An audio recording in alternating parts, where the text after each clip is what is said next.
Efa resaka ny zava-misy eny amin'ny distrika Navaradrano iny ihany sika dia olona enina ny fantatra fa voakaikitry ny alika romotra tao anatin'ny commune Nosy Avaratra tao anatin'ny distrika Antananarivo Avaradrano zany ka ny efatra tamin'izy ireo nefa vao marina fa dia nanaraka ny fitsaboana teny amin'ny toeram-pitsaboana saza izany manoloana izany trangana haromontana izany indrindra ary dia nandefa antso ho an'ireo mbola tsy natanteraka izany any avy eo anivon'ny commune manoloana indrindra ihany koa ity trangana haromontana ity dia efa nisy ny fepetra ny raisin'ny commune niaraka tamin'ny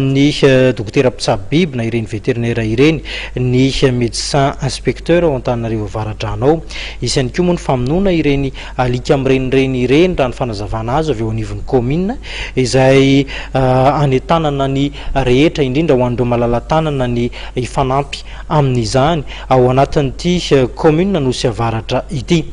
fa afaka volana vitsivitsy eo dia azo rano fisotro madio ahafahana mamatsy borne fontaine folo izay misy ireo sinibe an-drano hatrany amin'ny mazaka hatrany amin'ny iray alina litatra any ny fokotany ao Belosy ao Farahindra ireto fokotany reto dia ao anatin'ny tanàna Nambotrimanjaka ao na dia azo ambara fa akaiky reny vohatra azy ity commune Nambotrimanjaka ity manana olana fahazahoana rano fisotro madio izy ireo ivatsy io ela nefa izay olana zay.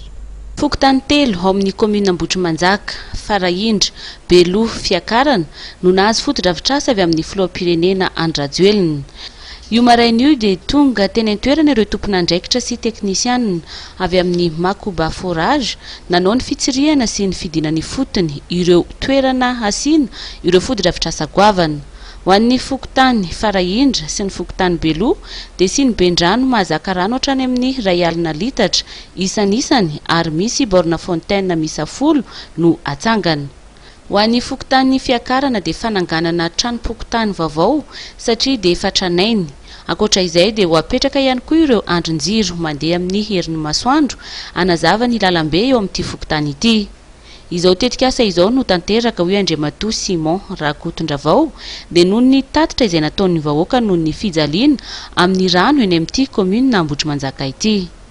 Ny tetika asa tanterana ty zany amin'ny fokotany anankitelo dia ny fokotany Farahindra, Belo, Fiakarana dia ny olona ty Nambotrimanjaka moa zany mijaly rano be zareo dia zay no mampatonga anay anao an'le resaka forage ao amin'ny fokotany Farahindra sy fokotany Belo dia ny atao amin'ny fokotany Fiakarana anavao an'ity birao fokotany ity satria efa somary elaela ihany izy ity tsy anavao moa zany fa anao vaovao mihitsy arodana zany ity dia anao vaovao zay ny atao amin'ny fokotany Fiakarana dia anao ihany koa ny éclairage resaka éclairage public resaka panneau solaire sy ny jiro zany anazavana ny tanàna ety amin'ny fokotany Fiakarana. Ny atao amin'ilay fokotany anankiroa zany eo amin'ny 10,000 litres ny cuve anankiray no ampiasaina zany eo amin'ny dia alimentation zany par panneau solaire zay ny atao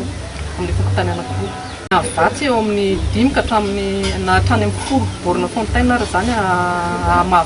voavatsin'izay. Ity commune Nambotrimanjaka ity ihany sisa no commune tsy manana rano fisotro madio avy amin'ny Jirama amin'ireo commune maromaro manodidina eny toy ny Talatamaty, Anteroka, Ambohidrapeto, Ambohijafy ary Fenorivo ho iatrany ny président Simon. Nefa dia Nambotrimanjaka no commune akaiky ny renivohitra indrindra amin'ireo. Antenena ho iatrany ny tenany fa hitondra rivo-baovao amin'ny fampandrosoana ny ben'ny tanàna izay voalany eny an-toerana ary anana ilay fahaiza mandresy lahatra ny fanjakana mba hisiny ny fampandrosoana.